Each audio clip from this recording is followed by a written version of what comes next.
How to create multi-wallets on Trust Wallet app. Hello guys, in today's video I'm going to show you how to create multi-wallets in easy, fast way. So first thing we do is we go to Trust Wallet, and as you can see, this is the home page.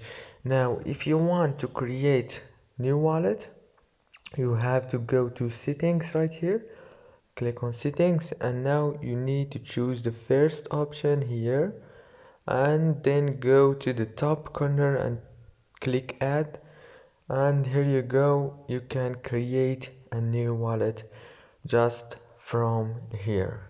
And yeah, that's it for today's video guys. If this video was helpful, please don't forget to like and subscribe, and thank you so much for watching this video till the end.